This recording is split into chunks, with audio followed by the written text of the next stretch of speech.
মায়ের কথা আলোচনা করব। আপনারা আশা করছি প্রস্তুত আজকের অনুধ্যানের জন্য। আমরা মঙ্গলবার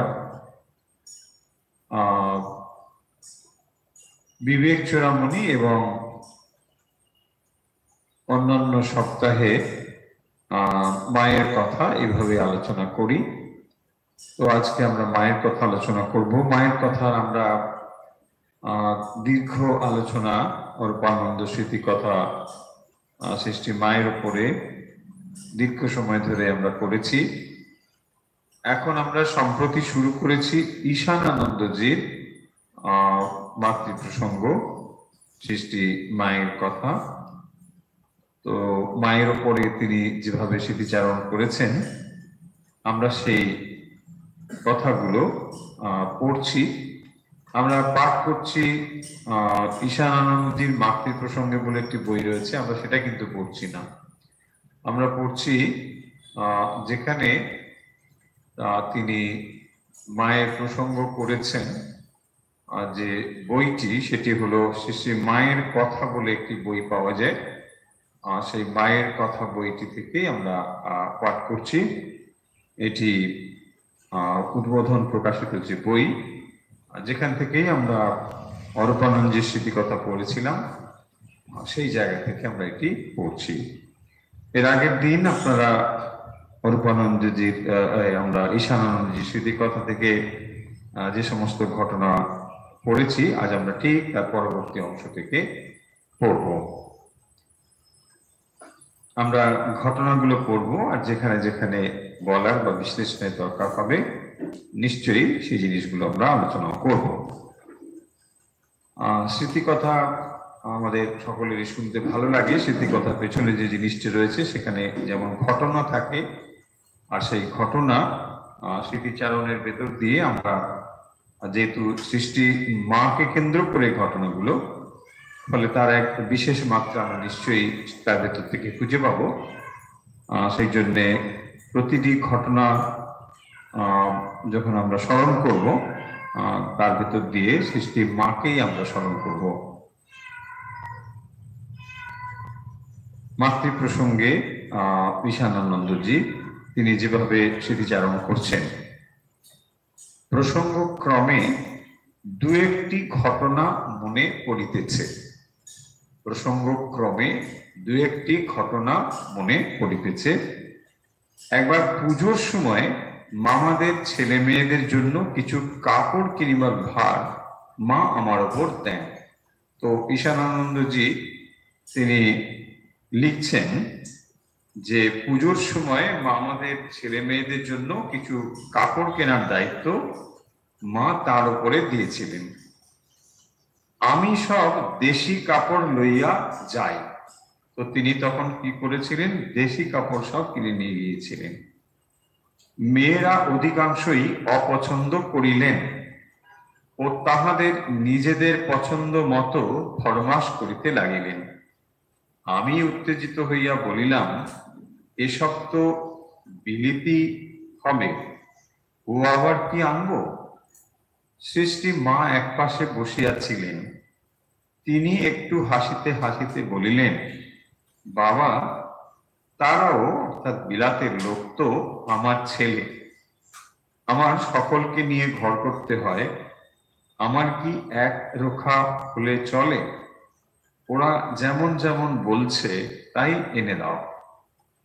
পরে দেখিতাম কাহারও জন্য কোনো বিলাতি দ্রব্য আনাইতে হইলে মা আমাকে না বলিয়া অপরকে দিয়া আনাইতেন। কাহারও ভাবে আঘাত দেওয়া তাহার স্বভাব বিরুদ্ধ ছিল।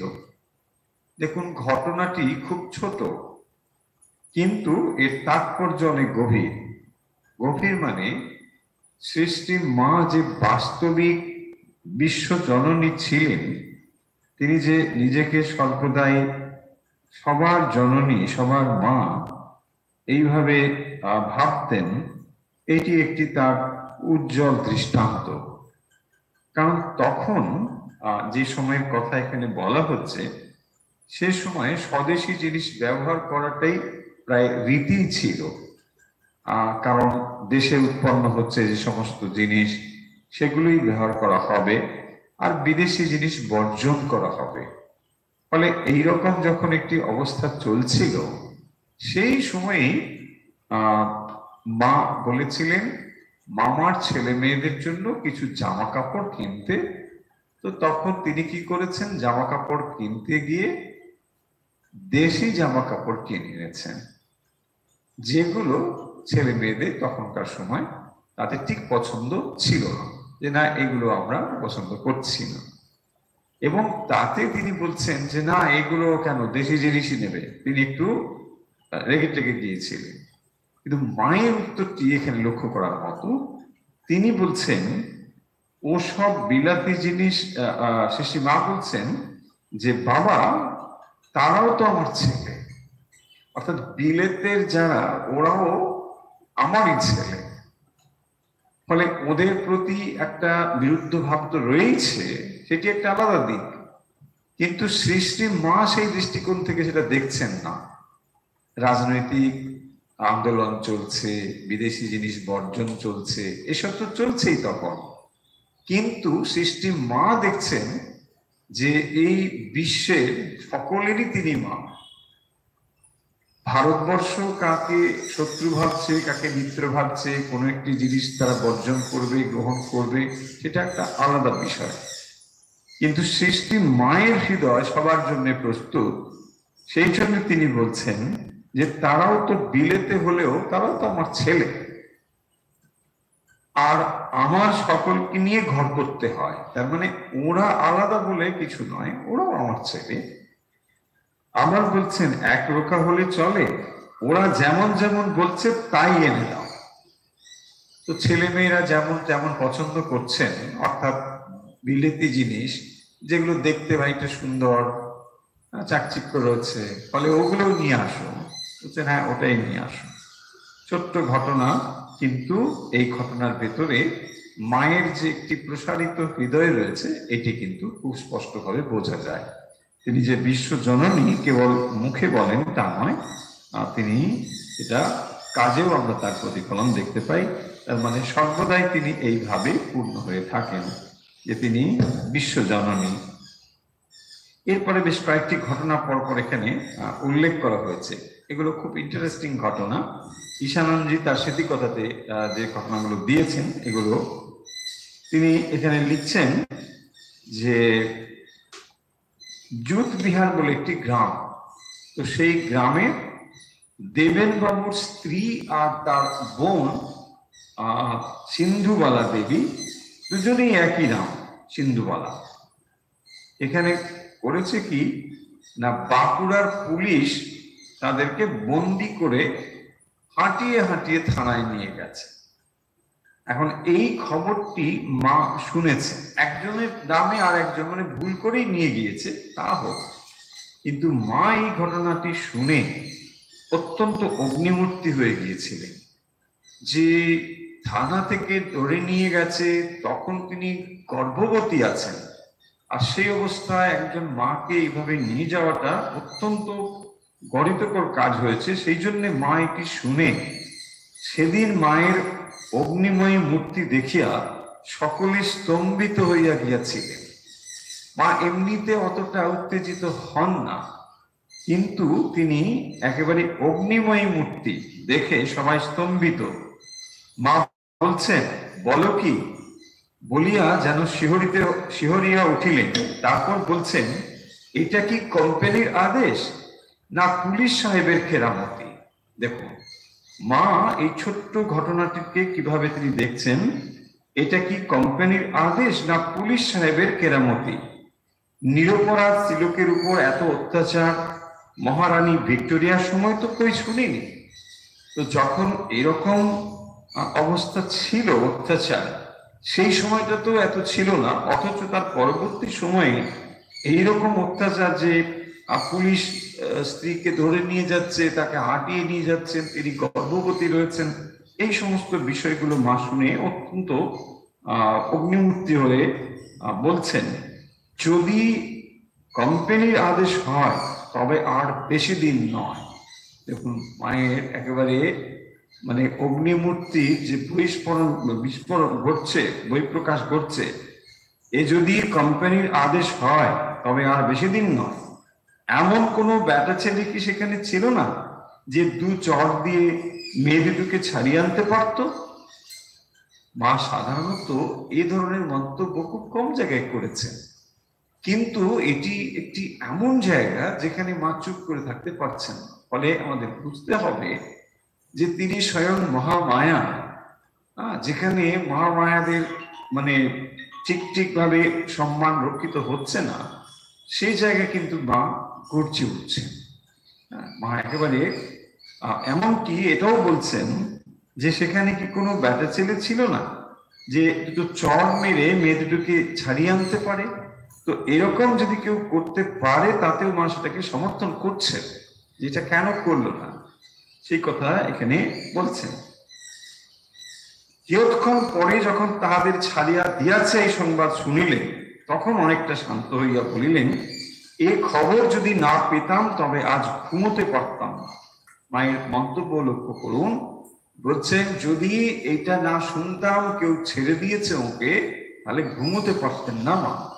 ঘটনাটি হচ্ছে একজনের জায়গায় আর একজনকে ভুল করে নিয়ে চলে গেছে, দুজনের নামটা ছিল এক, এই হয়েছে ব্যাপার, আর কিছুই না।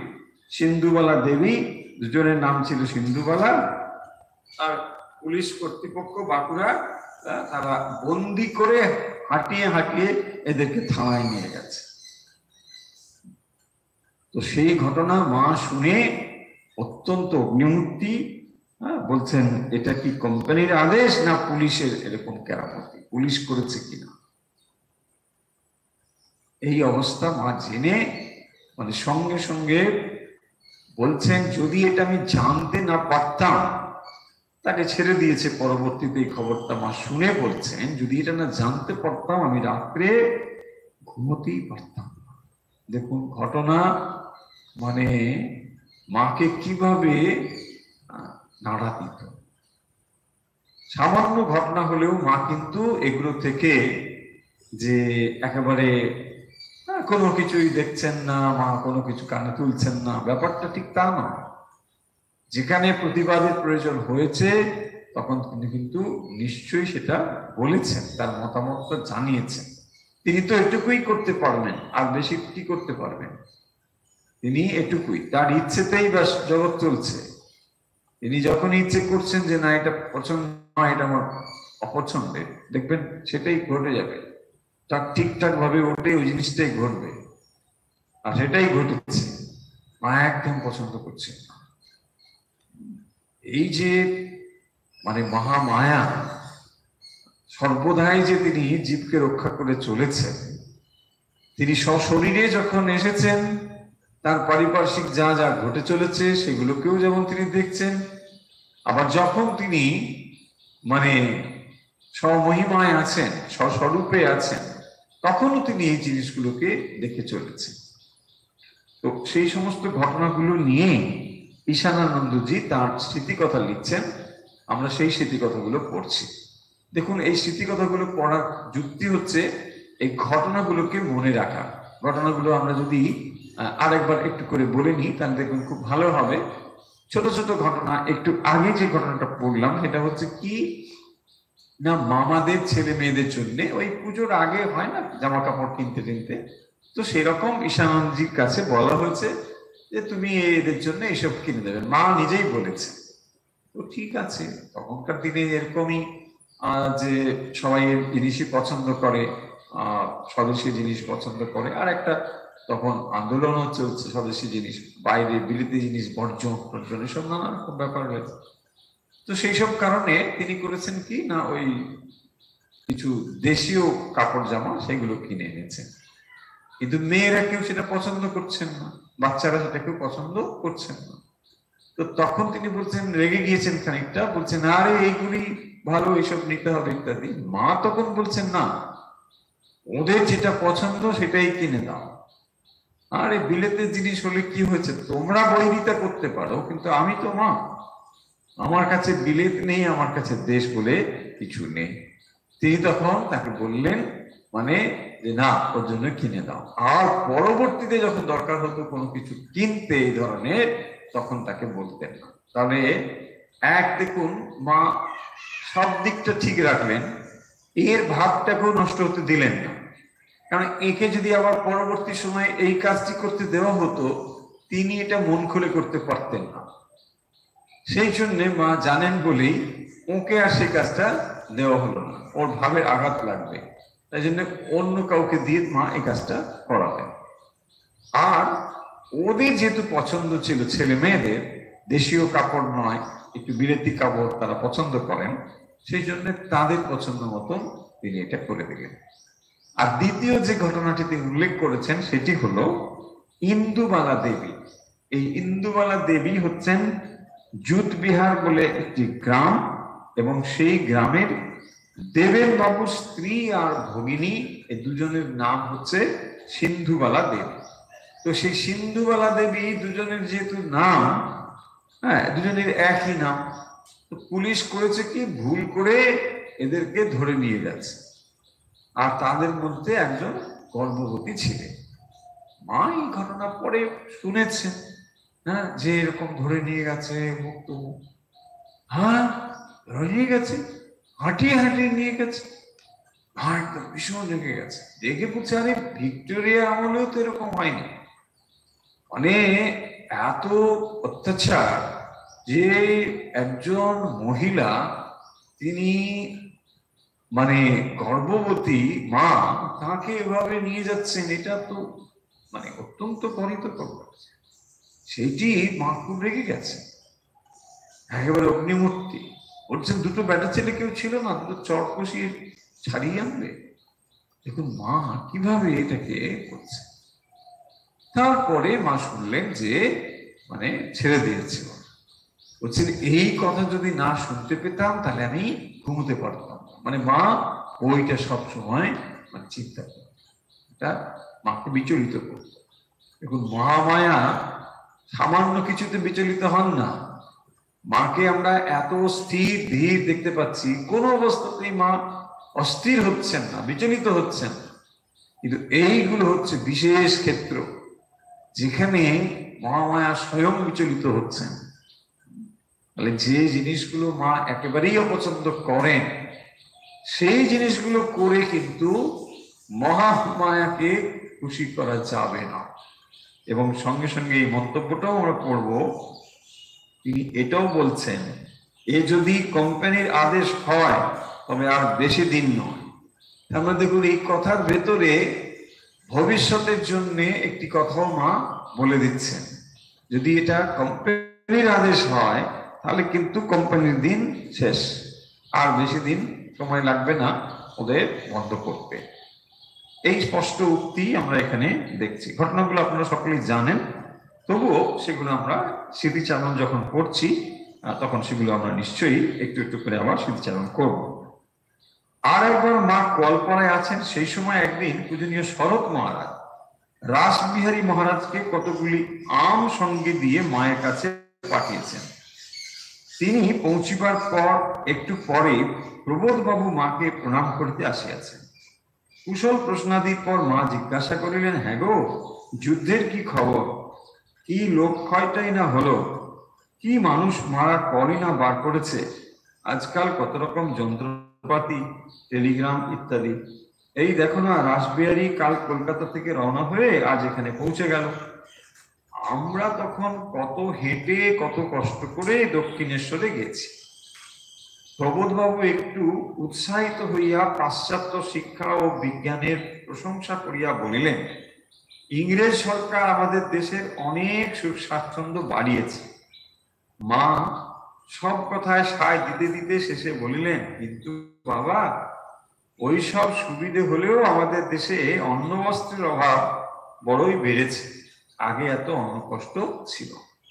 দেখুন ছোট্ট ছোট্ট ঘটনাগুলো ভারী সুন্দর, যে এখানে বলা হচ্ছে যে রাসবিহারী মহারাজ কলকাতা থেকে খুব দ্রুত পৌঁছে গেছেন ওখানে। বলছেন হ্যাঁ এখন গাড়ি ঘোড়া হয়েছে, যাওয়ার সুবিধা হয়েছে, টেলিগ্রাম হয়েছে ইত্যাদি এইসব হয়েছে। তো তখন বলছেন যে আমরা কিন্তু তখন অনেক কষ্ট করে কলকাতা যেতে হতো বা আসতে হতো, এগুলো সব অনেক কঠিন ব্যাপার ছিল। তার আগে ওই যুদ্ধের খবর এসেছে, বলছেন এখন যুদ্ধের কি, অনেক মানুষজন মারা টারা গিয়েছে, এইসব কথাগুলো এখানে এসেছে। তারপরে প্রবোধবাবু বলছেন যে পাশ্চাত্য শিক্ষা বিজ্ঞানের প্রশংসা করিয়া বলেছেন ইংরেজ সরকার আমাদের দেশের অনেক সুখ স্বাচ্ছন্দ্য বাড়িয়েছে। মা কিন্তু এটা শুনলেন, মানে পাশ্চাত্য শিক্ষা ইংরেজ সরকার আমাদের দেশের অনেক ভালো করেছে, সুখ স্বাচ্ছন্দ্য করেছে। অনেকেই এটা বলেন, এটা মানে বিচার্য বিষয় থাকবে, এটা অত এরকম নয়। কিন্তু মা এই কথাটি শুনে সঙ্গে সঙ্গে যেটি বলেছেন সেটি লক্ষ্য করার, তিনি বলছেন যে কিন্তু বাবা, ওইসব সুবিধে হলেও আমাদের দেশে অন্ন বস্ত্রের অভাব বড় বেড়েছে। আগে এত অন্ন কষ্ট ছিল না, যে মানুষের, সাধারণ মানুষের বিশেষ করে যে অন্ন কষ্টের অভাবটা হয়েছে, বেড়েছে, এটি মা সঙ্গে সঙ্গে বলছেন।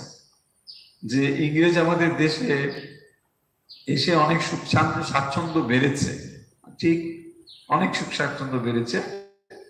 তখন মানুষ অনেক রকম যন্ত্রপাতি ব্যবহার করা শিখছে পাশ্চাত্য থেকে নিয়ে, এগুলো ঠিকই। কিন্তু পাশাপাশি তখনও ভারতবর্ষ, বিশেষ করে বাংলাতে খাদ্য যে স্বনির্ভর, এই অবস্থা তখনও পর্যন্ত হয়নি। তখন সেই জন্যে খুবই খাদ্য সংকট ছিল, দুর্ভিক্ষ টির্ভিক্ষ এগুলো তখনকার সময় ছিলই। তো মানে অত খাদ্য তো ছিল না, কিন্তু জয়রামবাটির অবস্থা মোটামুটি ভালো ছিল। মা ওখানে থাকতেন বলে জয়রামবাটিতে কিন্তু মানে অন্ন কষ্ট খুব একটা ছিল বলে আমাদের মনে হয় না, কারণ ওখানে এরকম উল্লেখই রয়েছে যে তখন কিন্তু বেশ ভালো চাষ টাস হতো। কিন্তু অন্যত্র তো নিশ্চয়ই হতো, তখন অনেক অভাব প্রভাব ছিল, সেই কথাগুলি মা এখানে বলছেন। তারপরে যে বিষয়টি এসেছে, কলকাতা যাওয়ার পথে মা গোয়ালপাড়া আশ্রমে ঠাকুর প্রতিষ্ঠা করিলেন। আচ্ছা, এবারে তাহলে আমরা তিনটে মোটামুটি ছোট ছোট ঘটনা এখানে উল্লেখ দেখতে পেলাম। আসলে এই যে স্মৃতি কথাগুলো আমরা আগেও বলেছি একবার, যে স্মৃতি কথাগুলো মানে এই নয় যে এখানে পুরো ঘটনাগুলো থাকবে। এটা যেহেতু তিনি তার মতো করে যেগুলো যেগুলো দেখেছেন শুনেছেন সেগুলোকে উল্লেখ করেছেন, ফলে তার এই দায়ভারটা নেই। তিনি স্মৃতি কথা বলছেন যে কি আপনার মায়ের জীবনী, সম্পূর্ণ জীবনী সম্বন্ধে ধারণা করতে হবে, বা তিনি এরকম সম্পূর্ণ জীবনী ধারণা দেবেন, এরকম দায়ভার তার নেই। ফলে তিনি কি করেন, স্মৃতিচারণ করেন। স্মৃতিচারণ করেন মানে যে কোনো একটি ঘটনা তিনি যেগুলো যেগুলো প্রত্যক্ষ করেছেন সেগুলোকে তিনি উল্লেখ করেন। তবে স্মৃতিকথার উপর নির্ভর করে পরবর্তী সময়ে যে তার জীবনী লেখা হয়েছে সেগুলো কিন্তু এই সমস্ত তথ্যের উপর নির্ভর করে। আপনারা যারা সৃষ্টি মায়ের মানে জীবনী গম্ভীরানন্দজি মহারাজের বই পড়েছেন তারা জানবেন যে এই সমস্ত তথ্য কিন্তু সেখানে রয়েছে।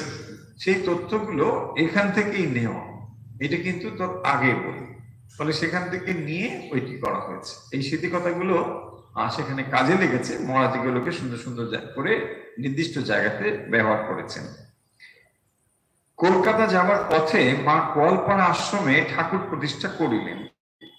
নিজ হাতে ঠাকুরের ও নিজের ফটো দুইখানি বসাইয়া বিশেষ পূজা করিলেন ও কিশোর দাদাকে দিয়া হোম ও অন্যান্য ক্রিয়া করাইলেন। আমরা এই প্রসঙ্গ আগেও বলেছি যে গোয়ালপাড়াতে সৃষ্টির মা মানে ঠাকুরের পট এবং নিজের পট বসিয়েছিলেন, নিজে একেবারে প্রতিষ্ঠা করেছেন সেখানে। তো করে রীতিমতো যেমন বিশেষ পুজো হয়, সেই বিশেষ পুজোর আয়োজনও করে অন্যান্য ক্রিয়া মানে হোম টোম আদি সব করা হয়েছে। মধ্যাহ্নে মা হাঁটিয়া কেদার বাবুর মায়ের সঙ্গে তাদের বাড়িতে একটু বেড়াইতে গিয়াছে। বেশ, মা কেদার বাবুর বাড়ি হইতে ফিরিয়া আসিবার সময় অন্য পথে মহারাজ তাহাকে পালকিতে উঠিতে বলায় তিনি একটু বিরক্ত হইয়া উহাতে চলিলেন। আশ্রমে আসিয়া মা তাকে খুব ভর্ৎসনা করিয়া বলিলেন, এ আমাদের পাড়াগাঁ, গোয়ালপাড়া হলো আমার বৈঠকখানা। এটা একেবারে মানে প্রবাদ বাক্যর মতন হয়ে গিয়েছে এই কথাটি, গোয়ালপাড়া হলো আমার বৈঠকখানা। এই কথাটি মা এই প্রসঙ্গে এখানে বলেছিলেন। তো এখন কোয়ালপাড়া মানে মায়ের বৈঠকখানা, সেই বৈঠকখানাতে তিনি তার মতন ঘুরে বেড়াবেন, সেই জন্য ভৎসনা বলছেন এই ছেলেরা আমার আপনার লোক, আমি এদেশে এসে একটু স্বাধীনভাবে চলবো ফিরবো, কলকাতা থেকে এসে হাঁপ ছেড়ে বাঁচি, তোমরা তো সেখানে আমাকে খাঁচার ভেতর পুড়ে রাখো, আমাকে একটু সর্বদা সংকুচিত হয়ে থাকতে হয়, এখানে যদি তোমাদের কথা মতো পার্টি বানাতে হয় তা আমি পারবো না, শরৎকে লিখে দাও। তখন প্রভু মহারাজ ক্ষমা চাইতে লাগলেন আর বলিলেন, শরৎ মহারাজ আমাকে পথে খুব সাবধানে আপনাকে নিয়ে যেতে আদেশ করেছেন, আমার মনে হয়েছিল বোধহয় আমারই ত্রুটিতে আপনি হেঁটে গিয়েছেন, তা আপনার যে অভিপ্রায় সেরূপই করবেন। তাহলে ঘটনাটি এখানে মন্দিরের যে প্রতিষ্ঠা মানে আশ্রম প্রতিষ্ঠা কলপাড়া আশ্রমে তার কথা রয়েছে, এবং তার সঙ্গে আনুষঙ্গিক আরেকটি বিষয়ও এখানে রয়েছে। কথাটি হলো যে মা কলপাড়াতে গিয়ে ঠাকুরের পট এবং নিজের পট প্রতিষ্ঠা করেছিলেন, এবং বিশেষ পুজো আয়োজন হয়েছিল, কিশোর দাদা বিশেষ পুজো হোম ইত্যাদি সব হয়ে টয়ে গেল। এসব হয়ে টয়ে যাওয়ার পরে মা বিকেলে হেঁটে কেদারবাবুর বাড়িতে গিয়েছিলেন তার মায়ের সঙ্গে, এখানে গেলেন। তো সেখানে যখন গিয়েছেন, তো তারপরে যখন মানে ফিরবেন তখন কি করেছেন না, পালকি পাঠিয়ে দিয়েছেন আশ্রমে, ফিরিয়ে তাকে বলছেন যে পালকিতে উঠে তাকে আসতে হবে।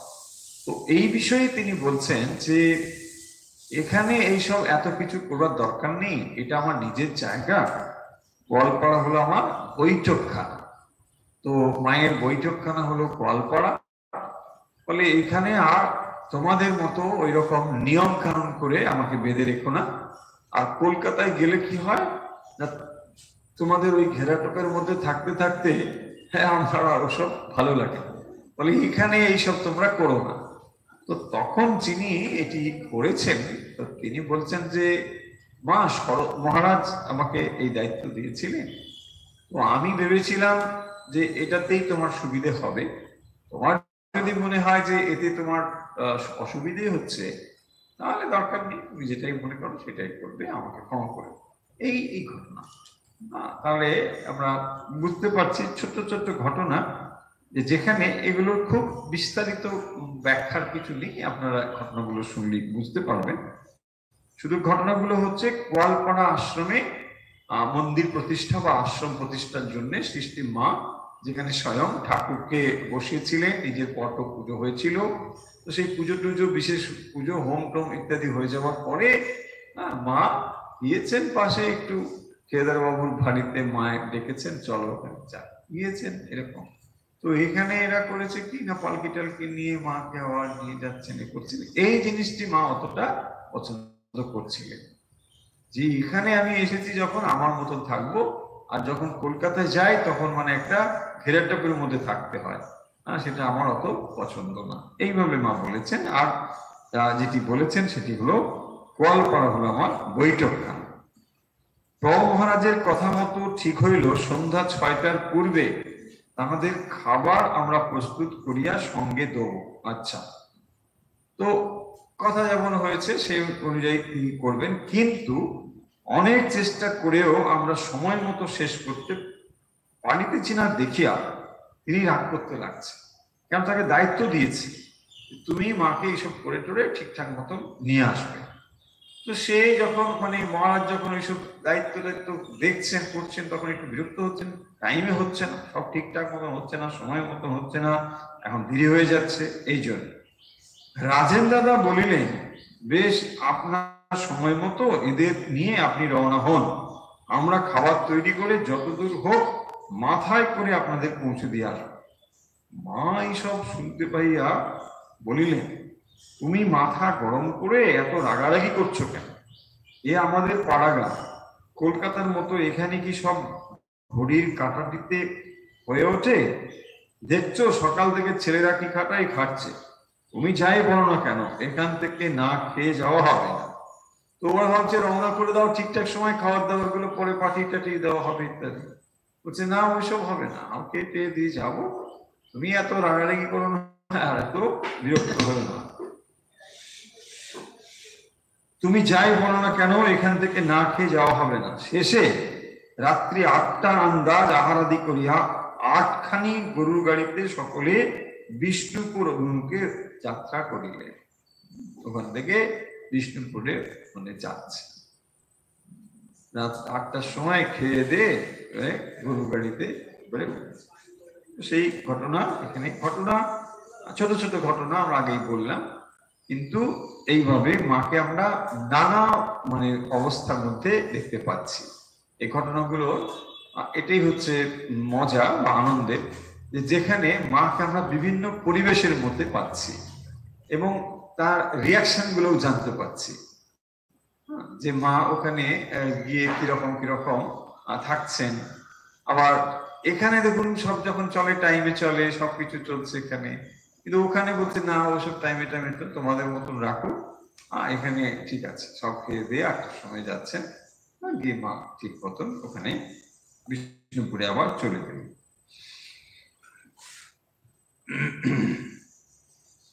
এরকম ভাবেই ঘটনাগুলো পরপর আসছে। মা রামেশ্বর তীর্থ হইতে কলকাতায় ফিরিয়াছেন। দেখুন আমরা বলেছি টুকরো টুকরো ঘটনা থাকবে, যেমন ওই ঘটনাগুলো ওখানে গেল, এবারে আবার রামেশ্বরের কথা এখানে এসে গেল।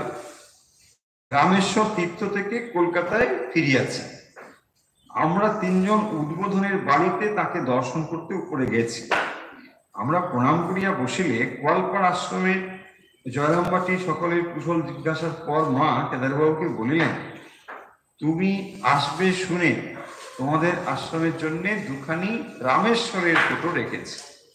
মা রামেশ্বর তীর্থ করে এসেছেন, তো তারপরে এরা সব গিয়েছেন মাকে দর্শন করতে। তখন বলছেন তুমি আসবে শুনে তোমাদের আশ্রমের জন্য 2খানি রামেশ্বরের ফটো রেখেছি, যাবার সময় নিয়ে যেও, সেখানে পুজো করবে। কেদারবাবু বলিলেন, আপনি তো ঠাকুরকে বসিয়ে এসেছেন আর তাকেই সকল দেবদেবী জ্ঞানে পুজো করতে বলেছেন, আবার এই সব ঠাকুর দিচ্ছেন, কত ঠাকুরের পুজো করব? আমরা অন্য ঠাকুরের পুজো করতে পারবো না।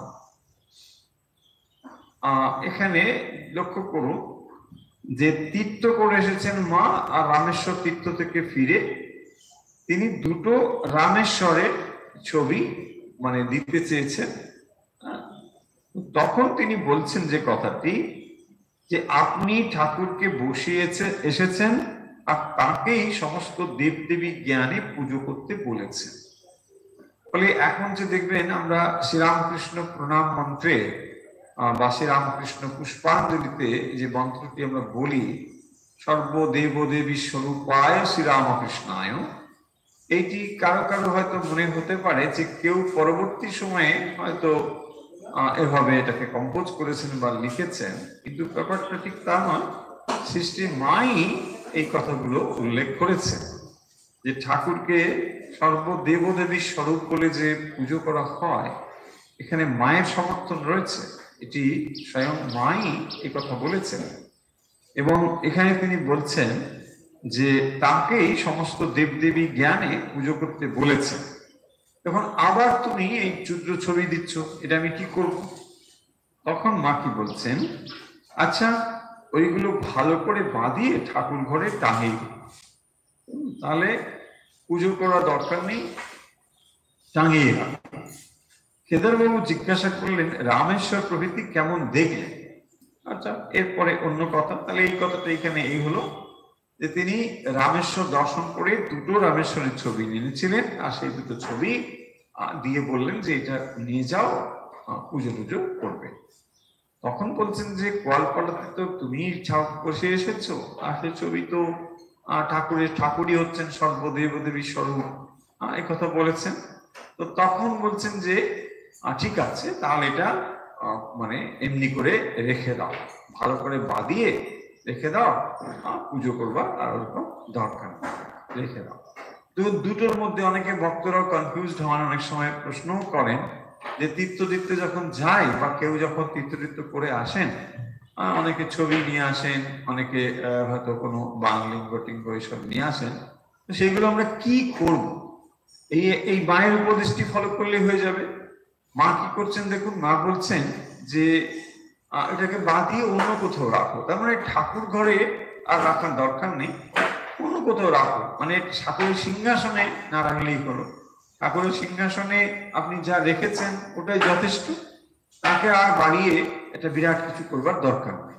অনেক সময় দেখবেন এটাই হয়ে যায়। আমি অন্য প্রসঙ্গে অন্য সময় আমরা বলেছি যে অনেকে নানা তীর্থ গিয়ে নানা রকম পট টট দিয়ে ঠাকুর ঘরটাকে এমন ভাবে সাজিয়ে রাখেন যে মানে ওই ঠাকুরের যদি সব পটগুলো একটু একটু করে মুছে একটা করে ফুল দিয়েও যদি মানে বসতে হয় আপনাকে, তাতেই দেখবেন আপনার অনেকটা সময় চলে যাবে। তো এত কিছু করবার পরে আপনার আর জপ ধ্যানের সময়টাই হয়তো কমে যাবে। সেই কারণের জন্য এত কিছু করবার দরকার নেই। আর কথা হচ্ছে এই যে যদি আমার সত্যি সত্যি এই বিশ্বাসটুকু থাকে যে আমার ইষ্টই হচ্ছেন পরমেশ্বর, তো তাহলে আর এত সাজানোর মানে কি? আসলে আমরা খানিকটা বৈচিত্র্য পছন্দ করি, রূপের প্রতি আমাদের একটা আকর্ষণ রয়েছে, তো সেই কারণের জন্য নানা রকম ভাবে সাজাতে আমরা পছন্দ করি। প্রশ্ন হচ্ছে এখানেই যে তাহলে এত সাজিয়ে এত কিছু করে লাভ কি যদি আমার মানে মনোযোগটি অন্য জায়গায় চলে যায়। সেই জন্যে সবসময় এইটি মনে রাখতে হবে যে ঠাকুর ঘরটি যেন ঢোকার সঙ্গে সঙ্গে মেন যে ডেটি বা যাকে আপনি ফোকাস করতে চাইছেন সেটিই যেন আপনার দৃষ্টিগোচর হয় প্রথম। তা না হলে যদি চোখ চলে যায় একটা ফুল বা কি সুন্দর সাজিয়েছে, ওটা তাহলে কোথাও একটা ভুল হচ্ছে। এই জায়গাটি আমাদের সবসময় মনে রাখতে হবে। ভগবান স্বয়ং হচ্ছেন রাজেশ্বর, দৃষ্টি আমাদের প্রথম যাবে রাজেশ্বরের প্রতি, তারপরে তার অলংকার, তারপর তার সাজগোজ, তারপর সব অন্য কিছু। যদি ওই জন্যই দেখবেন অনেকে আছেন যে খুব বেশি সাজাতে পছন্দ করেন, ঠাকুরঘরকে সাজাতে পছন্দ করেন না অর্থ আবার এরকম ভাববেন না যে ধুলো বলি ময়লা রাখবেন, এরকম নয়। অনেকে আমি দেখেওছি এরকম, মানে ঠাকুর ঘরে একটা দেখবেন চামড় রেখেছে, সেটা হাত দেওয়ার যোগ্য না, হাত দিলে আপনার হাত ধুতে হবে। আমি এরকমও দেখেছি, এক একজন রেখেছে। হ্যাঁ বলছি না এটা না, মানে 50 বছর হয়েছে কি আপনি জামা কাপড় চেঞ্জ করেনি? 50 বছর আগে একটা কিনে এনেছে, ওইটা দিয়ে রোজ টিক টিক টিক টিক করে একটা করে, একটা ছোট্ট করে এরকম গিলাস রেখেছে, নিজে একটা পাথরের মানে ভালো সুন্দর দামি গ্লাসে জল খায় ঠাকুরের জন্য, সেইটা কোন রকম করে রেখে ওইখানে একটু করে বাস একটা করে টিং টিং করে, মানে সেই চামড়টা আপনি হাত দিতে পারবেন। এমন সব দেখেছি। সেই জন্যে এটা আবার এরকম অর্থ করবেন না। তো মনে বলে ঠিকই তো, বেশি সাজাতে হবে না, কোথায় হাত দিও না, খা। আবার এরকম আছে অনেকে আসন পর্যন্ত পরিষ্কার করে না। সেই দীক্ষা হয়েছে আজ 20 বছর আগে, 25 বছর আগে, সেই আসনটা এখন ব্যবহার করে যাচ্ছে। সেটা কালো হয়ে নোংরা হয়ে একেবারে বসাই যাবে না, এরকম হয়ে গেছে, ওটাই করে যাচ্ছে। কেন? ধোয়া যাবে? আরে যাবে, ধুলে কি চলে যাবে? হ্যাঁ, ওর মধ্যে কিছুই ব্রহ্মজ্ঞান লুকিয়ে নেই, ধুলেই যে সব ব্রহ্মজ্ঞান বেরিয়ে গেল, ব্রহ্মজ্ঞান ধোয়া হয়ে গেল, এরকম না। অনেকের এইসব ধারণা। ফলে ঠাকুর ঘর সাজাবেন, কিন্তু সবসময় মনে রাখতে হবে যে ঠাকুর ঘরে ঢুকে যেন যিনি প্রধান দেবী দেবী তার লক্ষ্য যেন আমার সবার সামনে আগে পড়ে। এইটা হচ্ছে কি, তা যদি না হয় তাহলে দেখবেন মন অন্য কোথাও ডাইভার্ট হয়ে যাচ্ছে। এটা ভালো করে মনে রাখতে হবে। তো সেই কারণের জন্য মা এখানে যে জিনিসটি বলছেন যে অন্য মূর্তি টূর্তি যা নিয়ে এসেছে সব ঠিক আছে, কিন্তু সেগুলোকে অন্য জায়গায় রাখো, ঠাকুর ঘরে নয়। আর ঠাকুর ঘরে যদি নানা রকম ছবি রাখি, আমরা আগেও প্রসঙ্গ বহুবার বলেছি যে এতে আমাদের ফোকাসটাও নষ্ট হয়। যে মেন ডেটির প্রতি আমরা দেবদেবীর প্রতি আমরা মন স্থির করতে চাই, সেখানে অনেক বেশি থাকলে কোনটার প্রতি আমি ফোকাস করছি সেটাও একটু বিঘ্নিত হয়। ফলে এই জায়গাগুলো মনে রাখতে হবে। এই গেল। আর এই দেবদেবীর যে জ্ঞান, মানে সকল দেবদেবীর জ্ঞান, আর তাকেই সকল দেবদেবী জ্ঞানে পুজো করতে বলেছেন। তো সর্বদেব দেবী স্বরূপ শ্রী রামকৃষ্ণ এইটি সৃষ্টি মায়ের কিন্তু অভিমত। আচ্ছা, যাই হোক, এবার দেখুন, মা বলছেন আচ্ছা এগুলো ভালো করে বানিয়ে তো হয়ে গেল। কেদারবাবু জিজ্ঞাসা করছেন রামেশ্বর প্রভৃতি কেমন দেখলে? তো মা রামেশ্বর থেকে ফিরেছেন আর রামেশ্বরের ছবি এনেছেন, এসব দিয়েছেন। এবারে বলছেন যে মা রামেশ্বর কেমন দেখলেন? খুব স্বাভাবিক প্রশ্ন, যে তীর্থ থেকে ফিরে এসেছেন, তো তীর্থ দর্শন কেমন হয়েছে, এরকমই প্রশ্ন এসেছে। উত্তরটাও লক্ষ্য করা। মা বলছেন বাবা যেমনটি রেখে এসেছিলাম ঠিক তেমনটি আছে। হ্যাঁ, যেমনটি রেখে এসেছিলাম তেমনটি আছে। কাকে রেখে এসেছিলেন? রামেশ্বর। তো রামেশ্বরকে মা যেমন রেখেছেন তেমন আছে। শুনে একটু স্তম্ভিত হওয়ারই কথা। আর ওখানে ছিলেন গোলাপ মা। তো তখন ওদিকে যাচ্ছিলেন, তিনি বলছেন কি বললে মা? মা একটু চমকিত হইয়া বলিলেন কই কি বলবো, বলছি এই তোমাদের কাছে যেমন শুনেছিলাম ঠিক তেমনটি দেখে বড় আনন্দ হয়েছিল। মা কথা একটু পরিবর্তন করে নিচ্ছেন। মানে মা এটা বলতে চাইছেন যে তিনি যখন সীতা দেবী রূপে অবতীর্ণ হয়েছিলেন, তো এই কাজটি তিনিই করেছিলেন। আবার এখন যখন তিনি এতকাল পরে সেখানে হাজির হয়েছেন, দেখছেন ঠিক একই রকম ভাবে সেটি রয়েছে। দেখুন, এই হচ্ছে ভারতবর্ষের মহিমা, যে ভারতবর্ষের বিভিন্ন প্রাচীন যে সমস্ত দেবদেবীর মন্দির রয়েছে, সেই মন্দিরগুলোতে গেলে কত কাল ধরে সেখানে এই জিনিসগুলো পূজিত হয়ে চলছে। আপনি যখনই সেই সমস্ত মন্দিরের কাছে যাবেন, তার সংস্পর্শে আসবেন, আপনি যুগ যুগ ধরে যে সমস্ত গভীর সেখানে আধ্যাত্মিকতা ঘনীভূত ভাবে রয়েছে, সেগুলোকে আপনি অনুভব করতে পারবেন।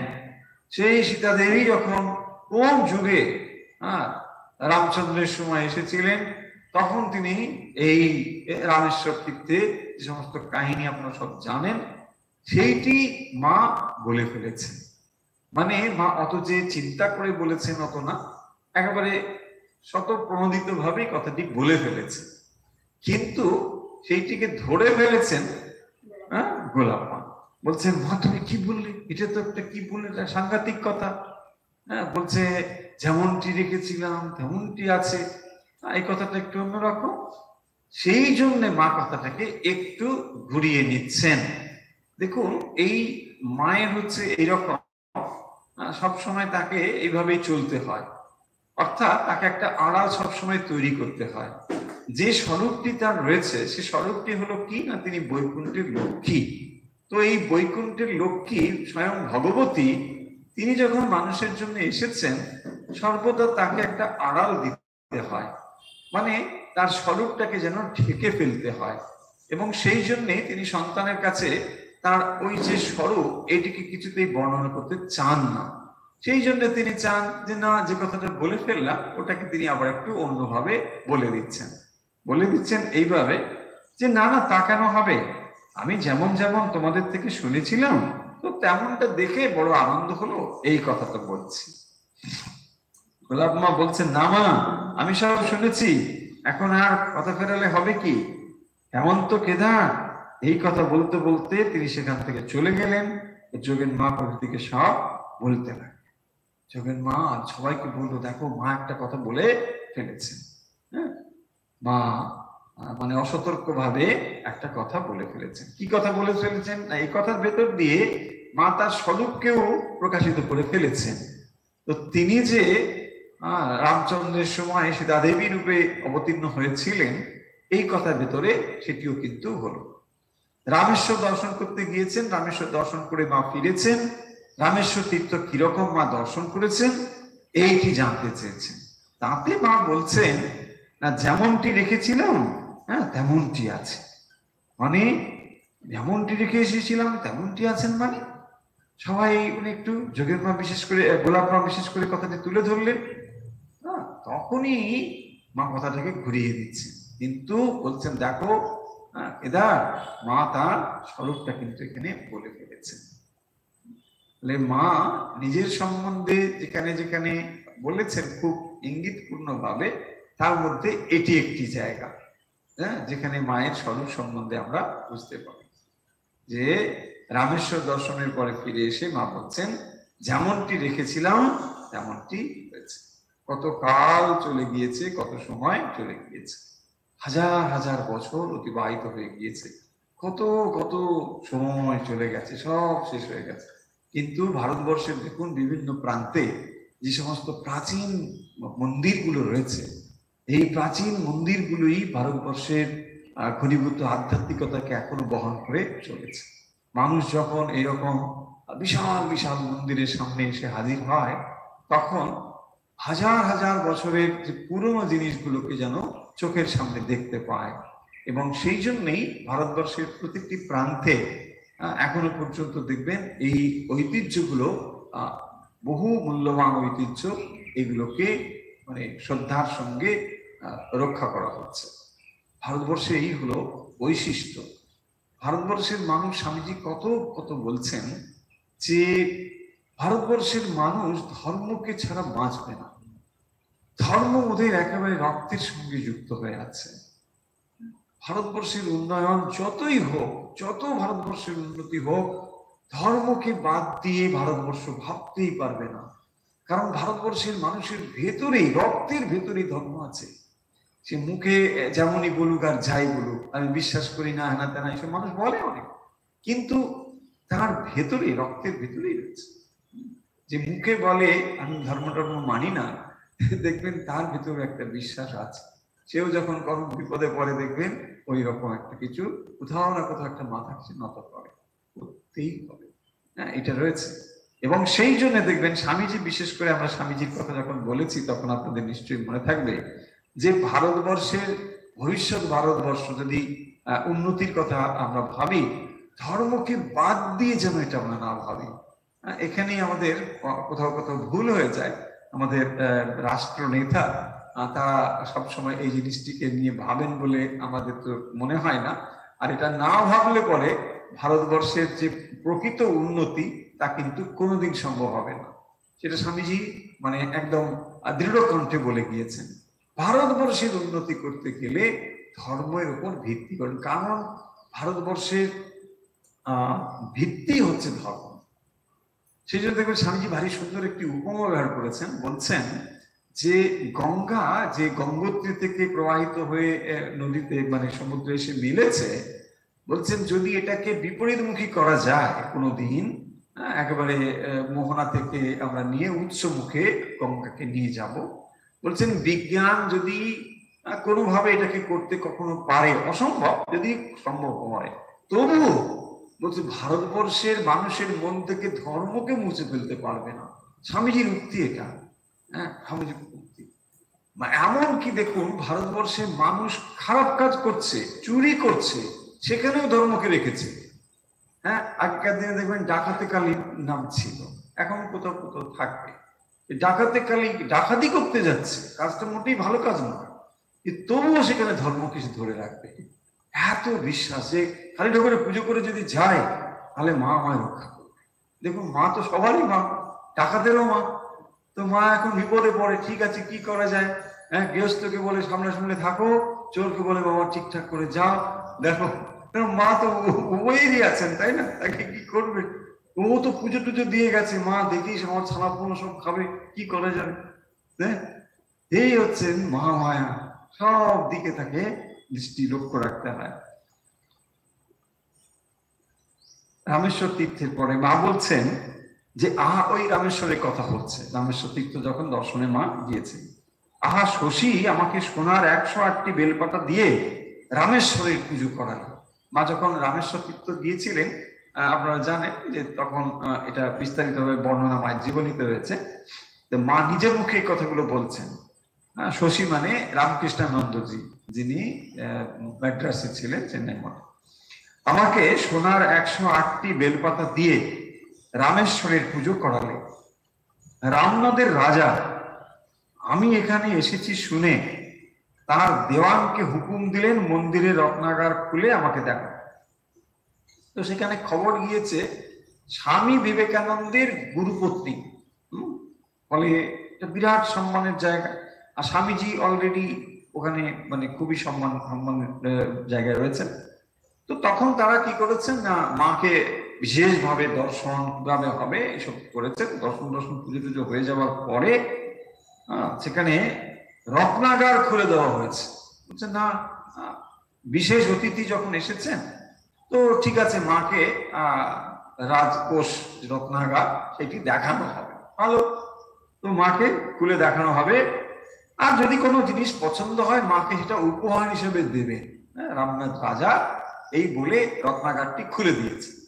রত্নাগার খুলে দিয়েছেন, বলছেন আর কি বলবো, কিছু ঠিক করতে না পেরে বললাম, আমার আর কি প্রয়োজন, আমাদের যা কিছু দরকার সব সুশী ব্যবস্থা করে দিয়েছে। এত সব দামি জিনিসপত্র দেখে মা বলছেন যে আমার এসব কিছু দরকার নেই, আমার কিছুই দরকার নেই, শশী আমার সব ব্যবস্থা করে দিয়েছে। দেখুন কিরকম মানে সম্পূর্ণভাবে নির্লোভ অবস্থা হলে এই কথাটা হতে পারে যে যা উনি বলবেন সেই মুহূর্তে ওনাকে সেটা উপহার হিসেবে দেবে এবং অত্যন্ত আনন্দের সঙ্গে দেবে, শ্রদ্ধার সঙ্গে দেবে। কিন্তু মা বলছেন না না এসব লাগবে না, শশী আমার সব ব্যবস্থা করে দিয়েছে। তারপরে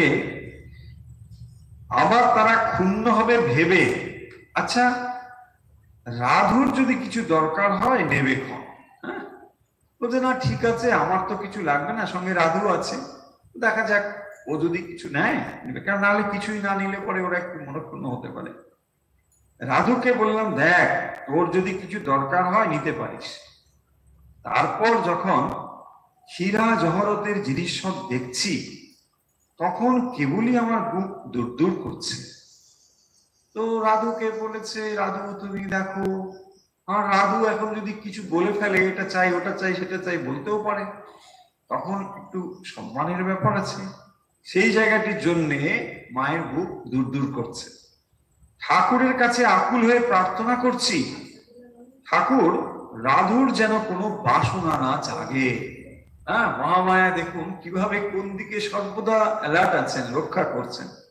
রাধুকে পাঠাচ্ছেন, তুমি দেখো আবার ঠাকুরের কাছে প্রার্থনা করছেন যে রাধুর মনে যেন এই সময় কোনো বাসনা না ওঠে। আর রাধু কি বলছেন, না এসব আমার কি নেবো, ও আমার চাইনি, আমার লেখবার পেন্সিলটা হারিয়ে গেছে, একটা পেন্সিল কিনে দাও। দেখুন কি অবস্থা, মহামায়া প্রার্থনা করলে বিষয় বাসনা মুহূর্তে শেষ হয়ে যাবে। যেই তিনি ঠাকুরের কাছে একবার বলে দিয়েছেন রাধুর মনের সমস্ত রকম বাসনা সেই মুহূর্তে শেষ। বলছে না আমার এইসব কিছু লাগবে না।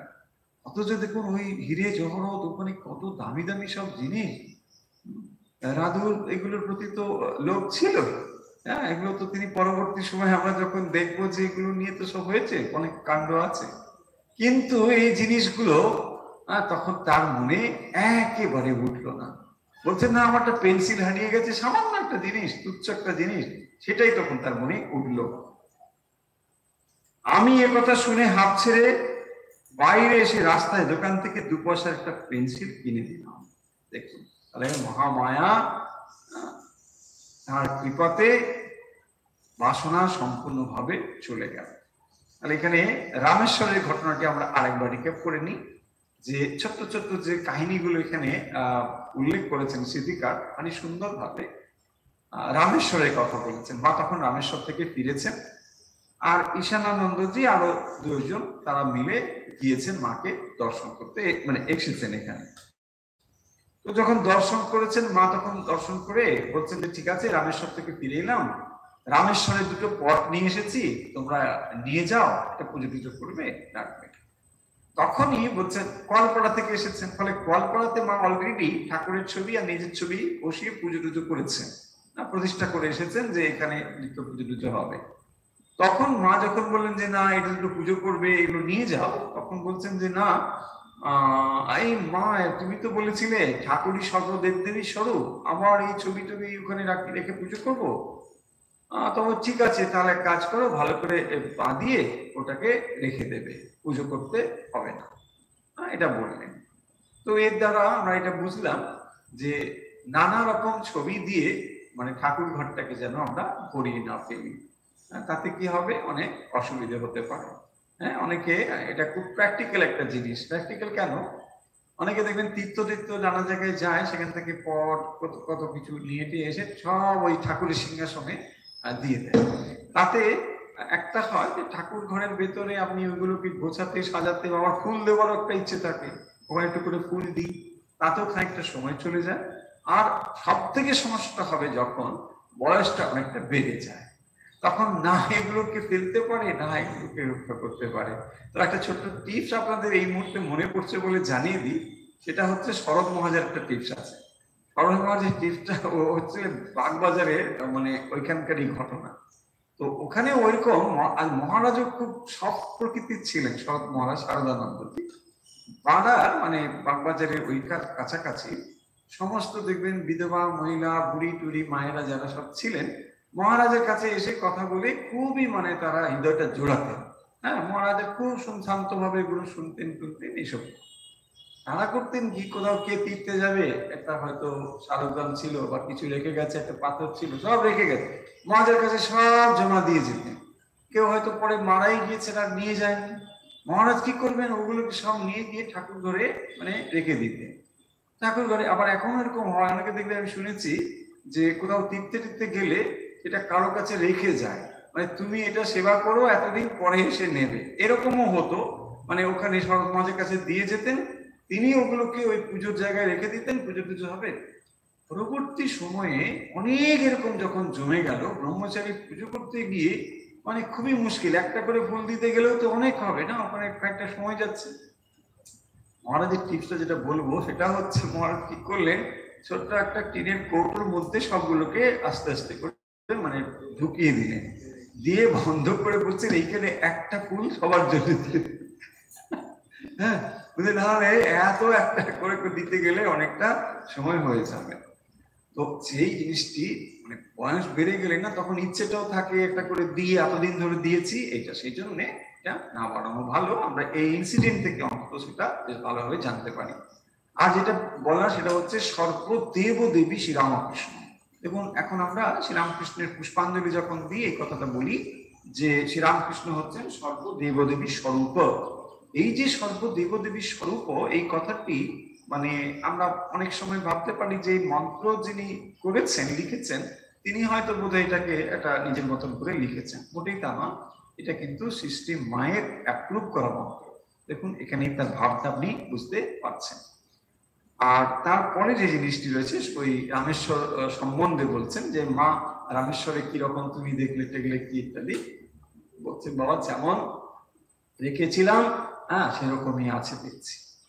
বলছি কি বাবা, যেমন রেখেছিলে তেমন দেখছি মানে? বলে আপনার ধরে ফেলেছেন কথাটা? বলছেন কথাটা হচ্ছে যে দেখো মা তো তখন কথাটা ঘুরিয়ে দিলেন একটু, কিন্তু আসল কথাটা হচ্ছে মা রামচন্দ্র যখন এসেছিলেন ভগবান, তখন সীতা দেবী রূপে তিনি এসেছিলেন এবং এসে এই রামেশ্বরকে প্রতিষ্ঠা করেছিলেন। আপনারা সকলেই জানেন সেই বালু দিয়ে সেখানে পুজো করা হয়েছিল। হ্যাঁ, সেই যে কত কালের আগের কাহিনী, সেইটি মা বলছেন যে যেমন রেখেছিলাম ঠিক তেমন চলছে। দেখুন তাহলে তার ভেতরে সেই কোথায় আপনি রামচন্দ্রের সময় আর কখন কোথায় এখনকার সময়, তখন কত কিছু বদলে গেছে, ভারতবর্ষ সারা পৃথিবী, কত মানুষ জন্মেছে, কত মানুষ মারা গিয়েছে, কিন্তু এটি এখনো স্থির হয়ে আছে। এরকম ভারতবর্ষের বিভিন্ন প্রান্তে যদি যান দেখবেন এরকম পুরনো সব স্মৃতি এখন রয়েছে। ফলে মা এটি কিন্তু বললেন এবং এর ভেতর দিয়ে, এই কথাটির ভেতর দিয়ে মা তার স্বরূপকেও প্রকাশিত করেছেন। সত্য কথা, কিন্তু তার ভেতরে এটা আমরা পেয়ে যাব। তারপরে যে ঘটনাটি রয়েছে সেটিও খুব তাৎপর্যপূর্ণ, জীবনীতে এগুলো কিন্তু সব দেওয়া হয়েছে। এখানে যে ঘটনাটি মা বলছেন যে আমি যখন গিয়েছিলাম ওখানে মানে রামেশ্বর দর্শনে, শশী মানে রামকৃষ্ণানন্দজি তিনি সব ব্যবস্থা করে দিয়েছিলেন। তারপরে ওখানে দর্শন করে ওই 108 সোনার বেলপাতা দিয়ে তিনি পুজো করেছেন। তারপরে রাজা ওই রামনাদের রাজা তিনি মানে সম্মান দেখিয়ে কোষাগার দর্শনের জন্য মাকে এখানে নিয়ে গিয়েছিলেন। তো এটা কি হয় না, যারা খুব সম্মানীয় কেউ যায় তখন তাদেরকে এইরকম করে মন্দিরে রত্নাগার যে থাকে এটাকে খুলে দেওয়া হয় তাদের দর্শনের জন্য। আর দর্শন করে যদি কেউ বলেন যে না এটা খুব ভালো একটা সুন্দর, তাকে ওটা মানে সম্মান জানিয়ে উপহার হিসেবে দেওয়া হবে। তো এইভাবেই ওখানে বলা হয়েছে মাকে যে মা দেখো এখান থেকে, বলছে না না এইগুলো আমার কিছু দরকার নেই, আর শশী আমার সব ব্যবস্থা করে দিয়েছে, কিচ্ছু লাগবে না। তারপরে বলছেন রাধুর যদি দরকার হয় দেবে। তো রাধুকে যখন তিনি বলছেন যে রাধু এখন কি করবে ঠিক নেই, ওরকম তো হয়তো এটা চাই ওটা চাই করে ফেলতে পারে, সেদিকে মা ঠাকুরের কাছে প্রার্থনা করছেন যে মা ঠাকুরের মানে রাধুর মনে যেন এই সময় কোনো বাসনা না ওঠে। তো দেখলাম যে রাধু কিন্তু বলছে না আমার ওসব কিছু লাগে না, আমার একটা পেন্সিল হারিয়ে গেছে, একটা পেন্সিল। তাহলে এই হচ্ছে ঘটনা। তাহলে আজকে আমরা স্মৃতিকথা শেষ করব। বেশ কিছু ঘটনা আমরা পরপর ধরে দেখলাম, টুকরো টুকরো ঘটনা যেগুলো আমরা জীবনীতে আমরা পাঠ করেছি। আপনারা হয়তো সেই ঘটনাগুলো সকলেই কম বেশি জানেন, কিন্তু স্মৃতিকথার ভেতরে যে মূল ব্যাপারটি আমাদের আকর্ষণের বস্তু তা হলো সৃষ্টির মাকে কেন্দ্র করে এই ঘটনাগুলো তখন কিন্তু আর সামান্য থাকে না, অসাধারণ হয়ে যায়, কারণ ঘটনাগুলোর ভেতরে সৃষ্টি মা সব জায়গাতেই রয়েছেন। তাই এই কথাগুলো যখন আপনারা চিন্তা করবেন গভীরভাবে, আর যদি মনের মধ্যে এই কাহিনীগুলোকে আস্তে আস্তে ঢুকিয়ে নিতে পারেন, যখনই দেখবেন কাজের মধ্যে নানা কিছুর মধ্যে আপনি রয়েছেন, এই ঘটনাগুলো আপনাকে এক একটা অনুপ্রেরণা দেবে। এবং এটাও ওয়ান টাইপ অফ মেডিটেশন, এটাকে বলা হয় মানে স্মৃতিচারণ বা স্মৃতির ধ্যান। তো এইরকম ভাবে আপনি যে কাহিনীগুলো পড়ছেন, লীলা ধ্যান করছেন, মায়ের যে লীলাগুলো, সেগুলোকে আপনি মনের মধ্যে নিয়ে আসছেন, চিন্তা করছেন, এগুলো হচ্ছে লীলা ধ্যান।